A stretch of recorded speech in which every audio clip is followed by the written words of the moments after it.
Alabama. We love Alabama. I only won it by about 47 points. I don't think that influenced my decision, though, right? That didn't, right? But we had a lot of competition for this, and Alabama's getting it. Huntsville in particular. So congratulations, everybody. Katie, congratulations. This will result in more than 30,000 Alabama jobs and probably much more than that, and hundreds of millions of dollars of investment. And that's billions, because it can't be millions. It's billions and billions of dollars. Most importantly, this decision will help America defend and dominate the high frontier, as they call it. I want to thank Secretary Pete Hegseth. He's doing a fantastic job. And Secretary of the Air Force, Troy Mink. Troy, thank you very much. Great job you're doing, Troy. This is such a big deal. This is one that everybody wanted to know. What are you doing? I also want to thank Senators Katie Britt, and I want to give my condolences. Your grandmother, her grandmother just passed away. She was 100, right? 100, and she loves you, Mr. President. Well, and she was very proud of you. Thank you very much. Very, very proud of you. So thank you, Katie. Wonderful woman. She must have been. To produce you indirectly, I can tell you she had to be. Tommy Tuberville, who's a great coach. And I won't say anything about what happened with Alabama football this weekend. Let's leave that out. But you're not used to that, right? You're not used to that. But Tommy, Auburn won, that's right. They did. So you're happy. Tommy's been a great senator, as you know, and a fantastic guy all around. He was also a tremendous coach. House Armed Services Committee Chair Mike Rogers. Thank you, Mike. Where's Mike? Mike, thank you very much. Doing great, Mike. Representatives Barry Moore, all great friends, Robert Adderholt, Gary Palmer, and Dale Strong. Thank you all very much, fellas. Appreciate it. In my first term, I created a thing called Space Force. So important. You know, we were losing the race in space very badly to China and to Russia. And now we're far and away #1 in space. And reestablish Space Com with a mission to protect American space assets and detect any threat to our homeland. We initially selected Huntsville for the Space Com headquarters, yet those plans were wrongfully obstructed by the Biden administration. And as you know, they moved them to a different locale. And today we're moving forward with what we want to do and the place that we want to have this. And this will be there for hopefully hundreds of years. That's where it's going to be. I will say I want to thank Colorado. The problem I have with Colorado, one of the big problems, they do mail-in voting. They went to all mail-in voting. So they have automatically crooked elections. And we can't have that. When a state is for mail-in voting, that means they want dishonest elections, because that's what that means. So that played a big factor also. In Huntsville, Space Com will play a key role in building the Golden Dome, as you know. That's going to be a big thing. Everybody wants to be a participant in it. Missile Defense Shield, we're going to be having a Golden Dome that the likes of which nobody's ever seen before. The finest, the best. And by the way, Canada called. They want to be a part of it, and that'll be great. But Canada wants very much to be included in that, and we're going to work something out with them, I hope. It will also ensure that our technological capabilities, of which we're way ahead of anybody else, there's nobody close, remain unmatched long into the future. So I'd like to ask Secretary Hegseth to say a few words. He was very much a part of it. And really, everybody behind me was. Every one of these people would call me and lobby me. I said, Katie, I don't want to talk to you anymore. I know what you want. She said, that's right, sir. That's what I want. And they got their way. So I just want to congratulate. These are really special people. They're politicians in many ways, but they're great patriots, I think even more so than politicians. So they fought very hard to get it, and it's an honor to give it to Huntsville. Pete, say a few words, please. Thank you, Mr. President. As usual, right place, right time, for the right reason. In your first administration, you established the Space Force at a time when we knew we had to be looking to that domain of space. You also reestablished SpaceCom to ensure that priority was put in place. And you, through the Air Force, independently identified that Huntsville, Alabama was the right place to put it.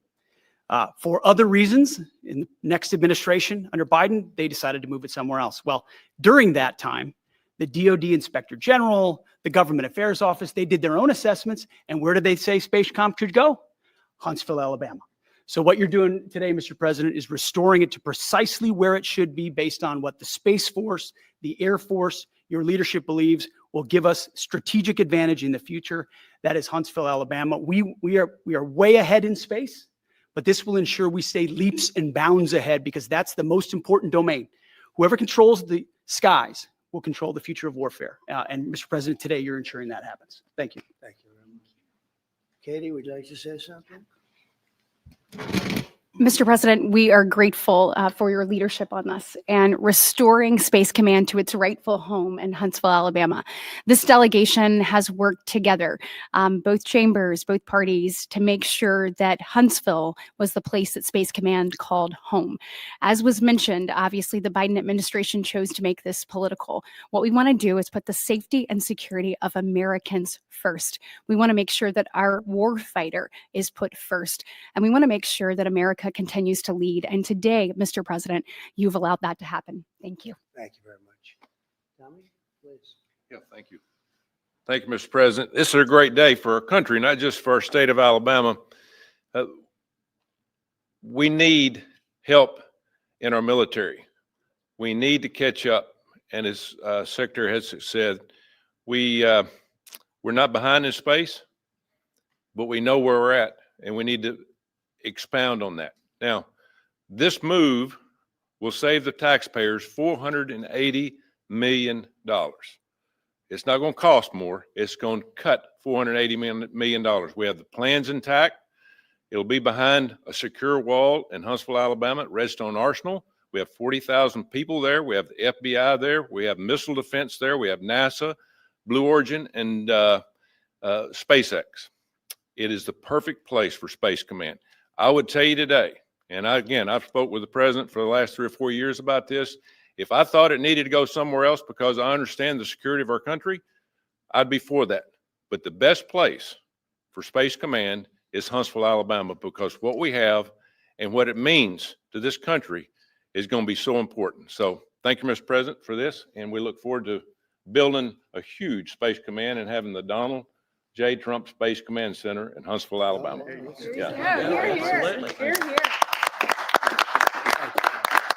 would you like to say something? Sure. Well, Mr. President, thank you. I'll be very brief here. I lobbied the president hard to put it in Ohio, but he said these people behind us, these Alabamas, are just too powerful and too persuasive. And so it's in Alabama, but as Tommy said, this is exactly the right place for Space Force and Space Command.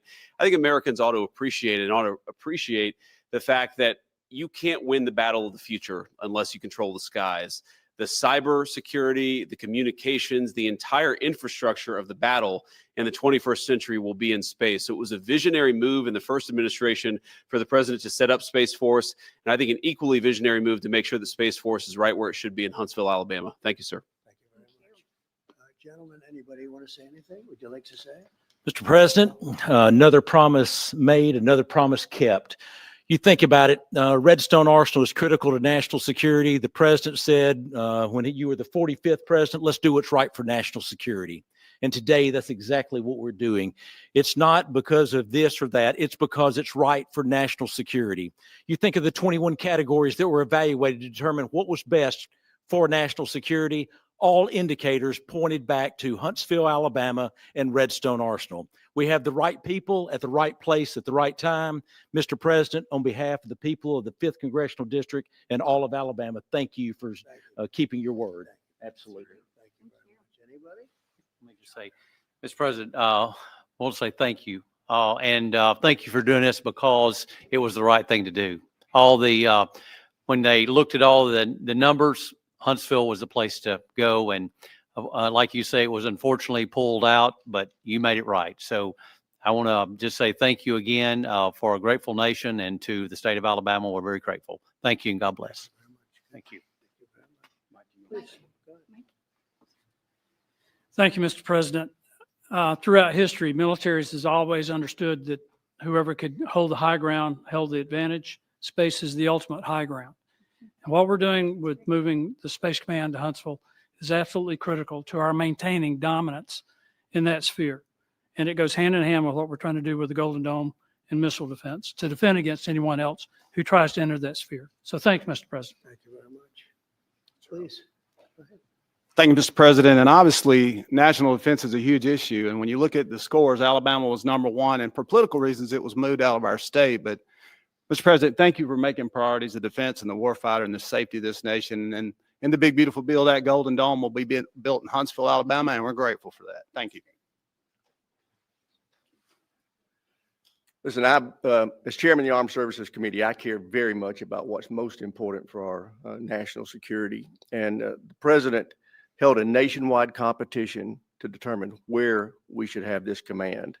If y'all remember, at the end of that competition, where Alabama came in first, there was a lot of complaints from the other states who did not place well. He said, we'll do it over with new criteria to accommodate your concerns. Alabama came in first in that second competition. His Secretary of the Air Force reviewed the results, said it was fair, and the president named Huntsville. It was the Biden administration that decided to make it political, even though his own Secretary of the Air Force said it was a fair competition and it should be in Huntsville. So I want you to know I appreciate this president standing up and being strong and saying he's going to make this right and put it where it rightfully belongs. That's Huntsville, Alabama. Thank you very much. Good job. So thank you all very much. You are going to leave me alone now. You're not going to call me anymore and talk about this subject, right? You promise? They'll start something else. But I just want to congratulate you. It's a very big deal. When you come out and when you leave the room, you'll see that we just over the last few minutes literally shot out a boat, a drug carrying boat, a lot of drugs in that boat. And you'll be seeing that and you'll be reading about that. It just happened moments ago. And our great general, head of the Joint Chiefs of Staff, who's been so incredible, including what took place in Iran, knocking out potential nuclear power for a long time to come. I think within a month they would have had it. We didn't do what we did. But he gave us a little bit of a briefing. And you'll see. And there's more where that came from. We have a lot of drugs pouring into our country, coming in for a long time. And we just, these came out of Venezuela and coming out very heavily from Venezuela. A lot of things are coming out of Venezuela. So we took it out and you'll get to see that after this meeting is over. Do you have any questions, please? Yeah, please. Thank you, Mr. President. Senator Tuberville talked about the cost savings associated with this announcement. Can you talk about the strategic benefits by having Space Force Command headquartered in Huntsville? Well, it just works because we have so much else there. And having a central, you could call it a central command, but it really is a command station. Also, even locationally, where it is, and when you think about flying distances, if you can save a half an hour as fast as some of these planes go and things go, and even the rockets go, if you can save by having the best location. So we went out, as you know, to experts, and we had 4 different groups of experts. They all said this was the best location. I also loved it from the standpoint, I know the people of Alabama, they are great people, work hard, and there's no games, and they're very proud of it. And I would say they fought harder for it than anybody else also. A lot of states, 5 states really wanted it, but they wanted it more. And I kid you not when I say that these people, they spoke to me a lot. That's all they wanted to talk about. They didn't want to talk about the weather. They only wanted to talk about moving to this location, moving to Alabama, Huntsville in particular. So we're honored to do it. They really wanted it badly and they got it. Peter? President Trump, something completely different, but about a big viral social media trend over the weekend. How did you find out over the weekend that you were dead?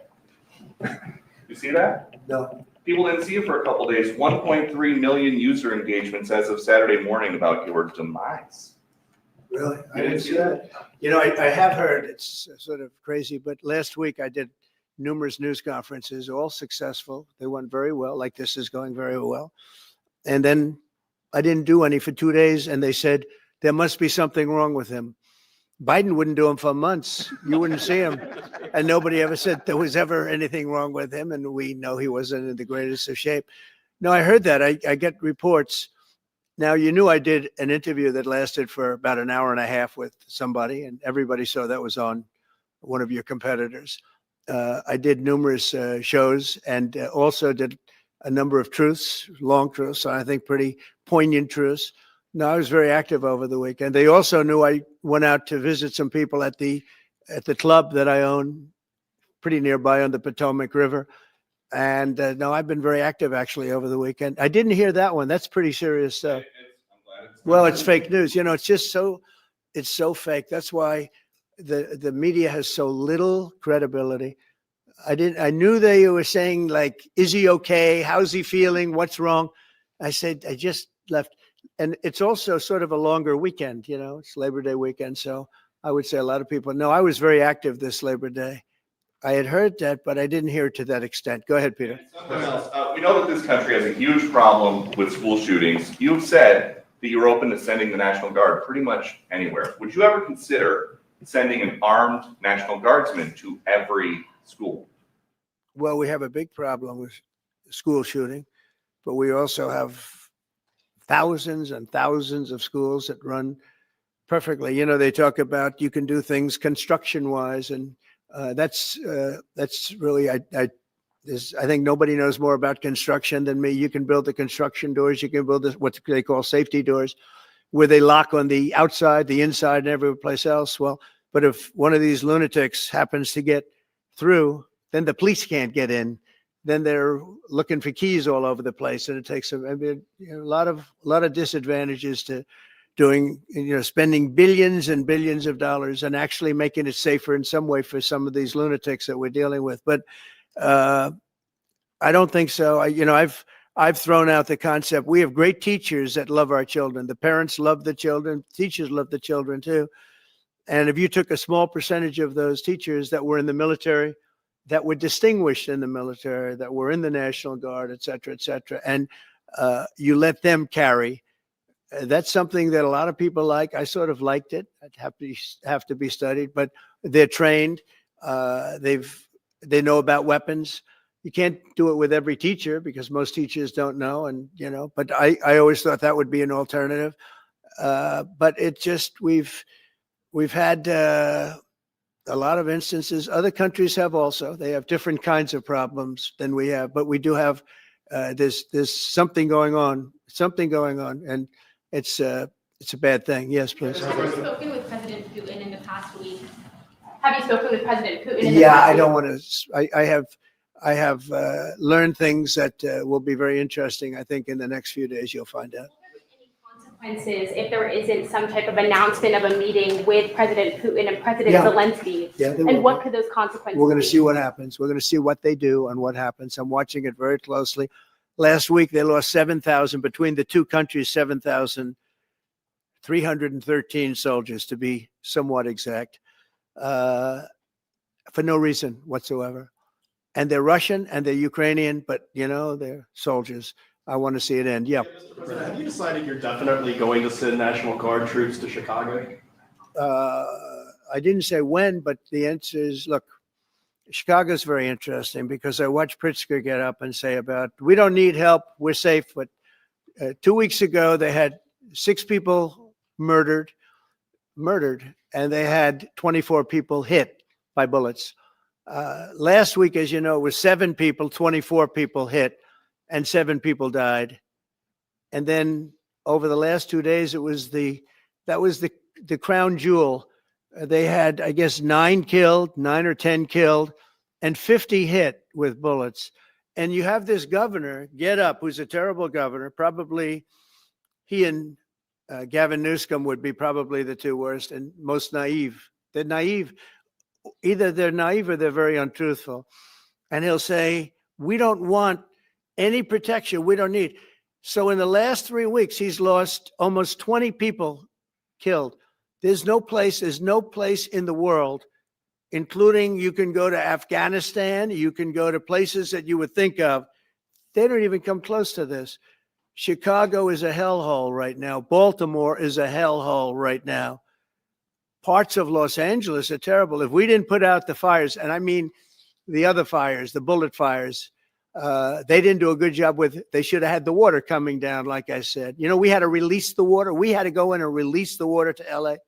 It's so badly run. But if I didn't send the National Guard into Los Angeles, I would be making an announcement today. I'd be talking about Huntsville, and I'd simultaneously be saying, by the way, the Olympics is not coming to Los Angeles. If we didn't do that, and even the sheriff, the top law enforcement person in Los Angeles said, we could not have handled it without them. So that's what he said. Make your mind up on Chicago, though? Well, we're going in. I didn't say when. We're going in. When you lose, look, I have an obligation. This isn't a political thing. I have an obligation. When we lose, when 20 people are killed over the last 2.5 weeks, and 75 are shot with bullets.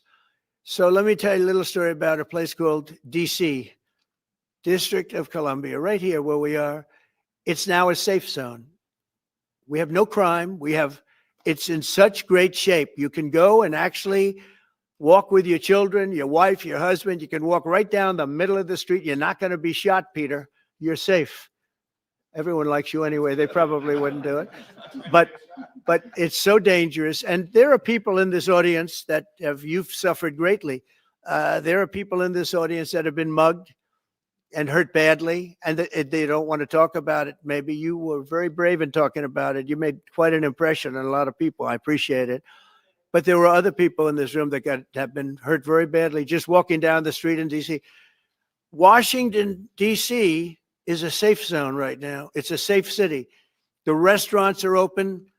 They're booming. You can't get a restaurant. New restaurants are announcing that they're going to be open. This took place in 12 days. Now it's 15 days, but 3 days ago, it became what's known as a safe zone. It's a safe city. And this city was really bad, really, really bad. We took 1,600 people out, hardcore criminals that will not be coming back anytime soon. And we're very proud of it.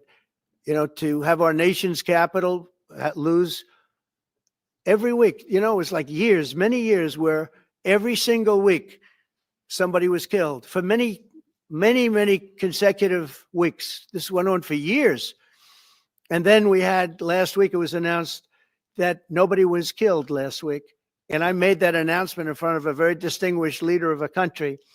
And I'm saying proudly, ladies and gentlemen, nobody was killed in Washington, D.C. this week. He looked at me like, what's that all about? I say, yeah, we have a little bit of a crime problem, and we don't have a crime problem in Washington anymore. And the mayor has been very helpful, and the police commission has been very helpful, and it's been a great team. And I would love to have Governor Pritzker call me. I'd gain respect for him and say, we do have a problem, and we'd love you to send in the troops, because you know what? The people, they have to be protected. I saw today on one of your networks, not a friendly network, except really the opposite, I would say, very unfriendly network. And they interviewed about 12 people on this morning. Most of them were African-American, they were Black. And they were saying, please, please, please let the president send in. These were people from Chicago. Please, we need help. We need help. We can't walk outside. We're petrified. If the governor of Illinois would call me up, I would love to do it. Now, we're going to do it anyway. We have the right to do it because I have an obligation to protect this country. And that includes Baltimore. I saw where Governor Moore was asking me to take a walk down the street of Baltimore. Well, Baltimore is a very unsafe place. It's rated number 4 in the city, one of the most unsafe places anywhere in the world. But, you know, we took care. This was a beautiful thing that happened in Washington because we showed that it could be done. And this wasn't just sending big, strong guys, and they are big and they are strong. You know, we had a great decision from the Supreme Court that had to do with sort of talent.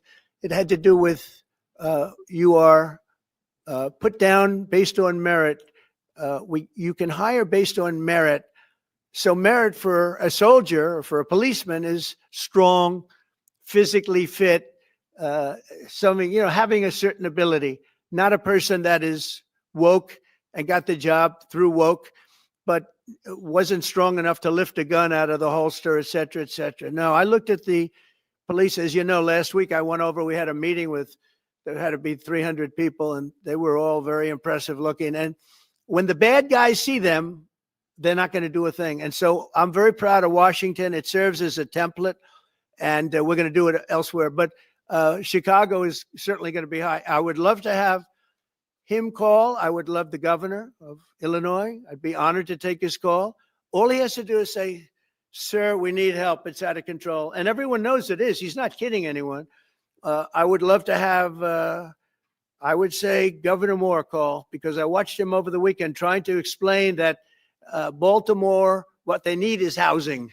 No, they don't need housing. They need to get rid of the criminals. These are hardcore criminals. You know, we took many people off the streets of Washington, D.C.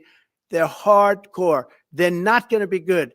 In 10 years, in 20 years, in 2 years, they're going to be criminals. They were born to be criminals, frankly. They were born to be criminals, and they're tough and mean, and they'll cut your throat, and they won't even think about it the next day. They won't even remember that they did it. And we're not going to have those people. Washington, D.C. is now a safe zone. It's a safe place. And you can walk, Katie, you can walk right down the street with, by the way, one of the biggest human beings I've ever seen, which is her husband. He was a football player for like 11 years in the NFL. He's a big person. But big doesn't mean anything when they have guns and when they have knives and everything else that they have, right? But you can walk right down the street, even by yourself, and you're totally safe. Washington, D.C. is a great thing. Yes, ma'am, please. Calling on Democratic leaders across the country to work with you on crime. Do you see your efforts here in DC, including, for example, working with Mayor Bowser here as a model for bringing more bipartisanship in matters, not only with crime, but also issues that matter to everyday American people's lives? So Mayor Bowser's been great. She could have taken the thing, oh, well, and then after I clean it up, they'll take credit for it. You know what they do is they take credit. Like, we cleaned up Los Angeles. We did a great job there. And it was overwhelming what was going on. And again, the police chief made a statement that we could not have done, there's no way they could handle it. You saw what was happening out there. It was going to be a disaster. We stopped it cold. If we didn't do that, would have been a very sad day. And you know, remember, we have the Olympics, we have the World Cup, we have all these things coming, and we have 250, all of these things coming.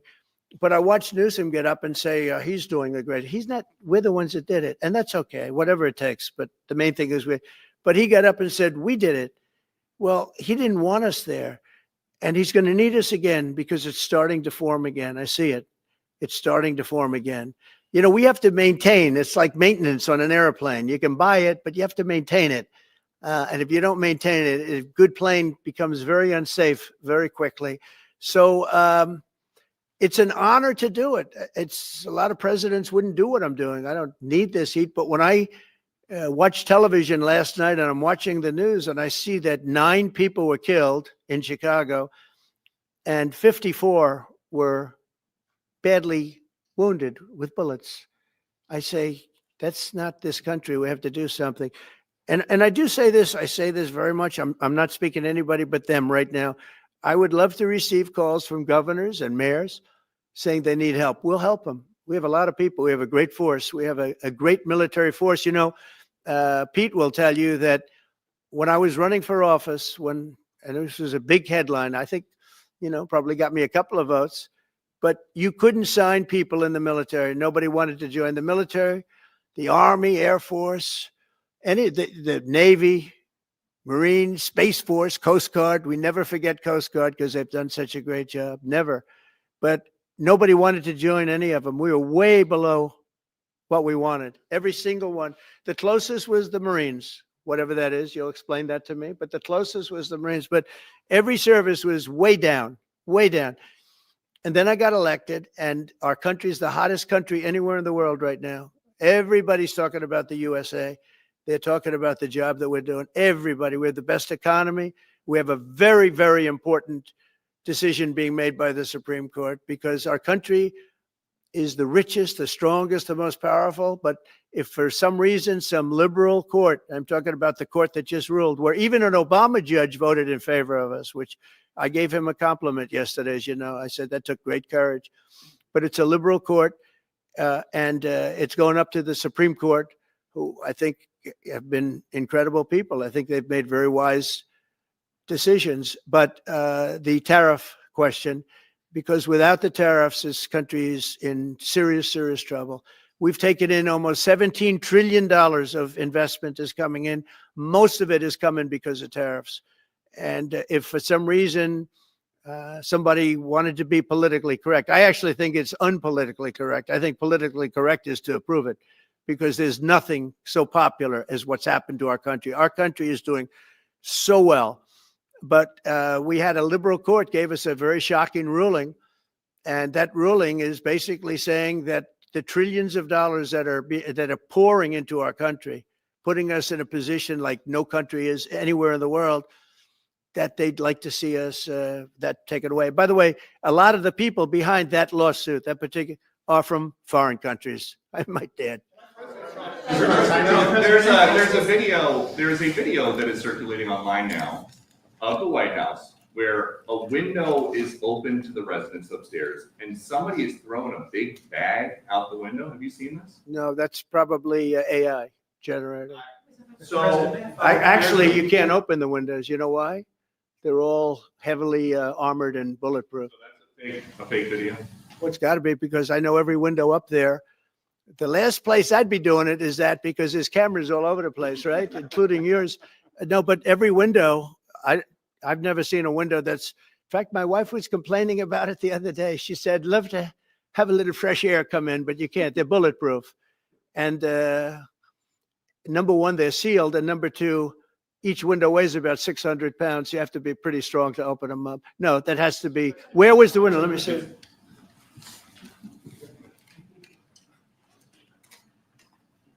Maybe from the renovations. Which is the window? It looks like this is on the 15th Street side, I think. Yeah. So right here.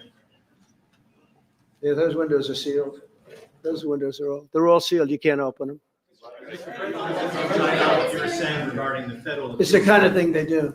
And one of the problems we have with AI, it's both good and bad. If something happens really bad, just blame AI. But also they create things, it works both ways. If something happens that's really bad, maybe I'll have to just blame AI. But there's truth to it, because I see so many phony things. I saw something as I was growing up, from the time I was a baby till now. I said, who did that? It was AI generated. So it's a little bit scary, to be honest with you. But those windows are all very heavily sealed. Thank you, Mr. President. I want to follow up with what you were saying regarding that federal appellate court that ruled against you and your administration as it relates to your ability. Well, they ruled against our country, the court, and they ruled against us before. It's a very liberal court. You called it highly partisan in your Well, it social certainly media is. It certainly and in is. fact, it was along ideological lines, 7-4. Well, except that we actually got one of the Obama judges that was appointed by President Obama voted in favor of the tariffs, because he felt it was imperative for our country to thrive and survive even.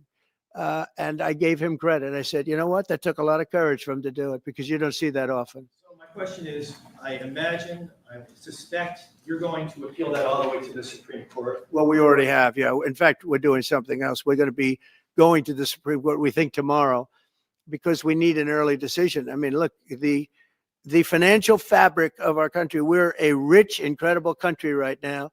And we're able to, other countries use tariffs on us for years, and we never did. I did a lot during my first term, but then we had COVID and we had to focus on other things. You couldn't be tariffing Italy, Spain, France, as they were dying by the thousands and millions. But we did with China, and China paid us billions and billions of dollars. And I started the process, but then I had to end it a little bit because of COVID. We focused on that.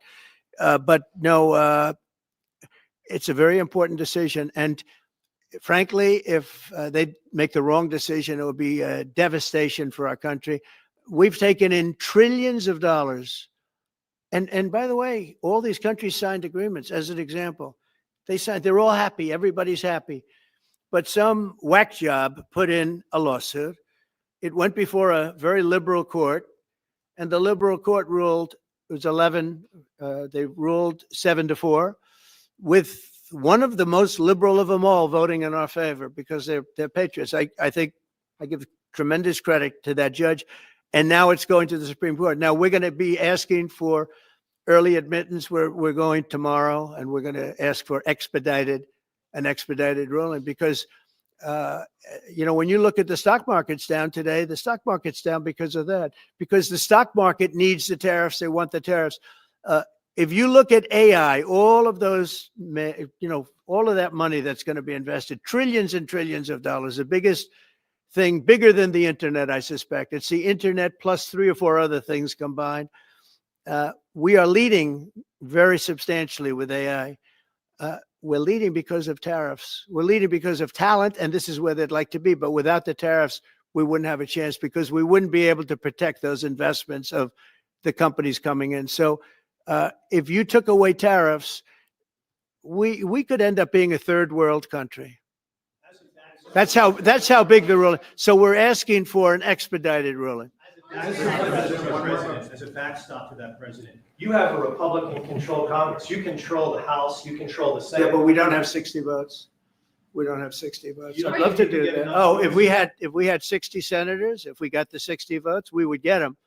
But we need 60 votes, and we need a certain number in the House. I think we'd get. I don't know. We have about 5 of them here. Would everybody agree with me on tariffs? Without tariffs, we're a different country. We have taken in so much money, and here's the thing: we signed a deal with Japan. They're paying us hundreds of billions of dollars. We signed a deal with South Korea. We signed a deal with the European Union. We signed a deal with Europe. And those countries are paying us $950 billion, and they're happy about it. They're okay. As one of them said, it's amazing that we got away with it so long. One of my friends, a leader of one of the countries, and they're fine with it. They all signed. If that ruling ever went against us, I guess we'd have to give back hundreds of billions. We would have to give trillions and trillions of dollars back to countries that have been ripping us off for the last 35 years. And I can't imagine it happening. On a legal basis, they have no legal basis whatsoever. But on a common sense basis, it would destroy America. Okay. You talked about controlling the sky. On Sunday, the satellite signal of Ursula von der Leyen's plane was led. With Ursula? Well, she had an interesting event. She's a tremendous woman. And so what are you asking me about her? NATO is concerned about the 92 about this. True, NATO is concerned about it. Well, nobody knows where it came from, but they did take away her ability to use a phone. Sometimes that's a good thing. Sometimes that could happen to me. I'd be very happy. Mr. President, reducing the tariffs on India from 50%. What does that mean? Are you considering taking away some of the tariffs that you've imposed on India?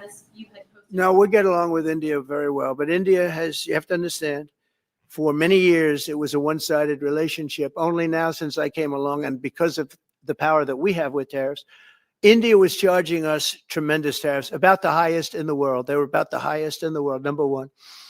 And we therefore weren't doing much business with India, but they were doing business with us because we weren't charging them. Foolishly, we weren't charging them.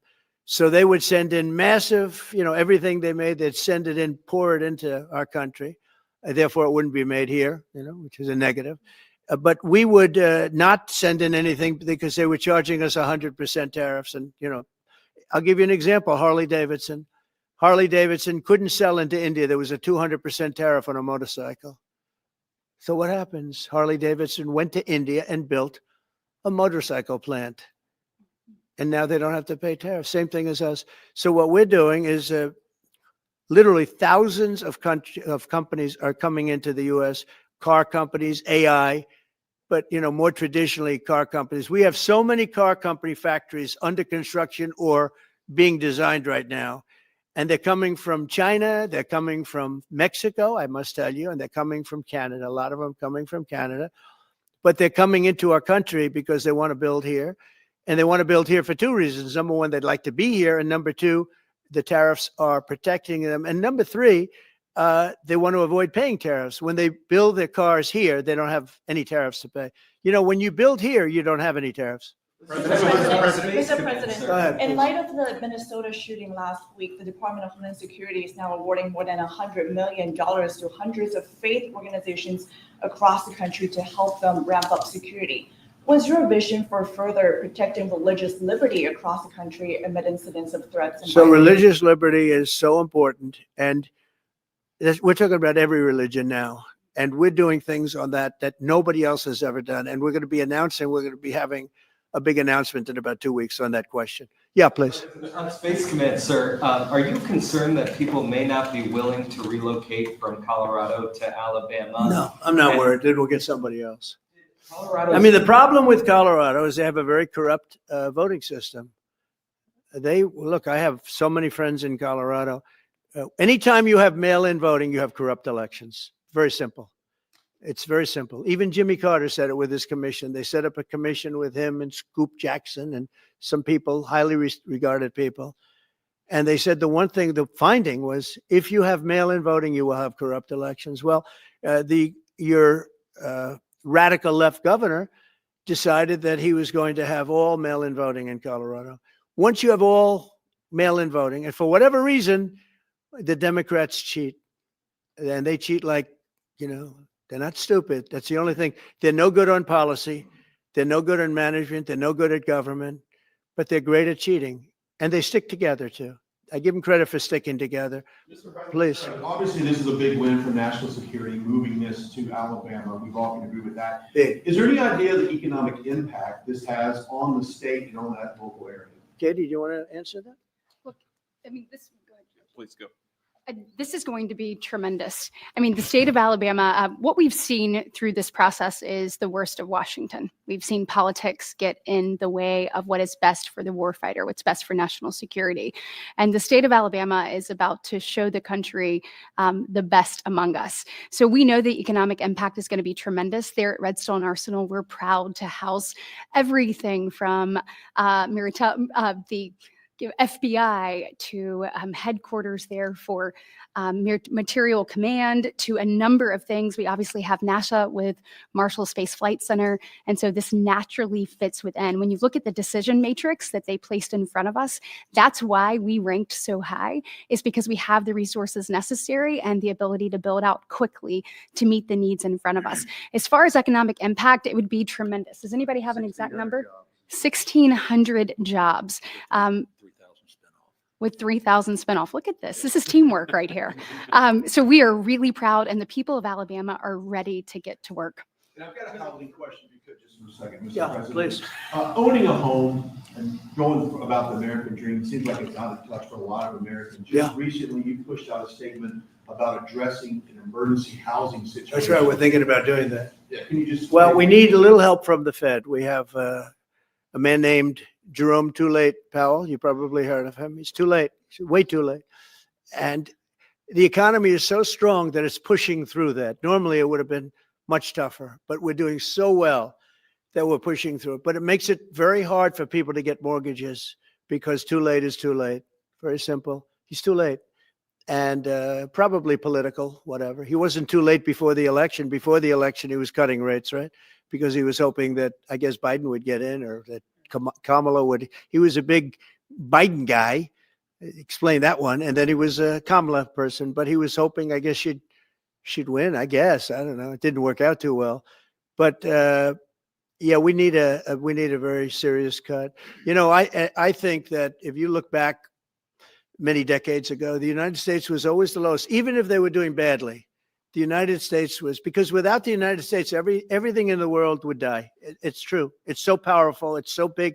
And I made it really big in the first 4 years.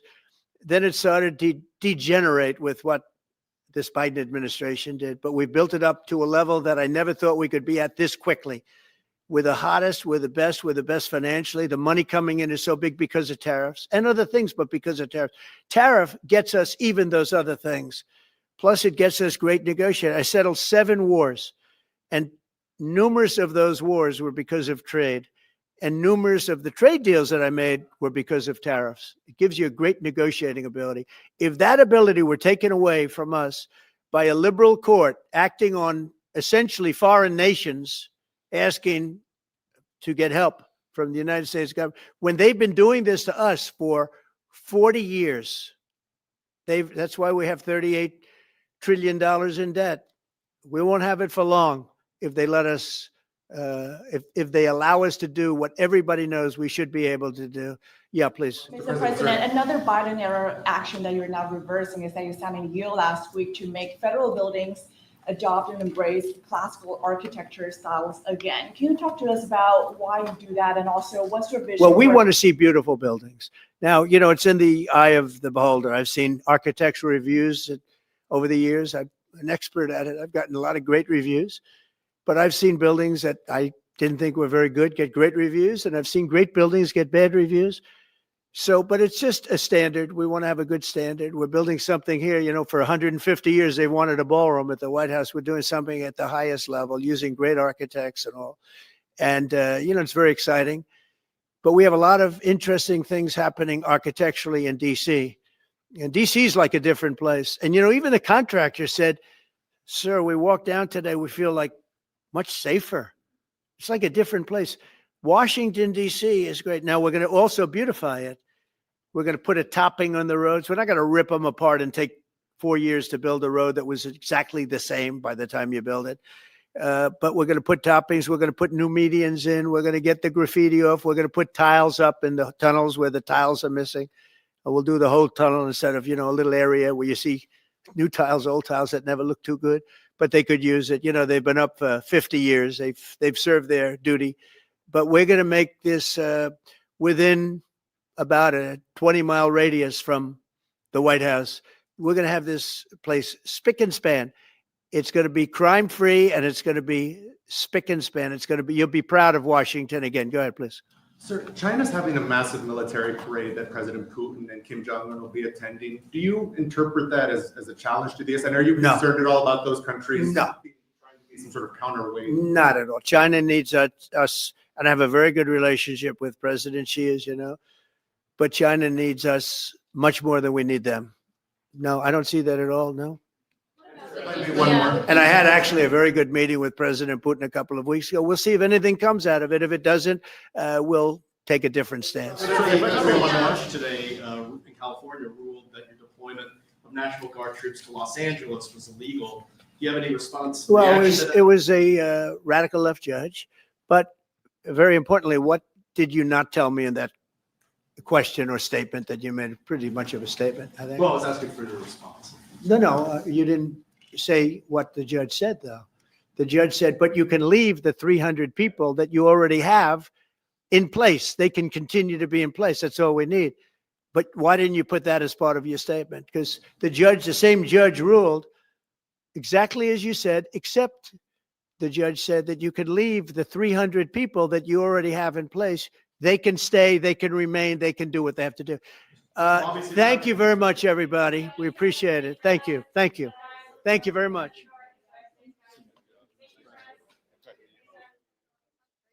Thank you, guys. Thanks, press. Thank you. Thank you. Let's head out. Let's go, guys. Thank you. Thanks, press. Thanks, guys. Let's go. Let's go. Keep going. Thanks, guys. Thank you, press.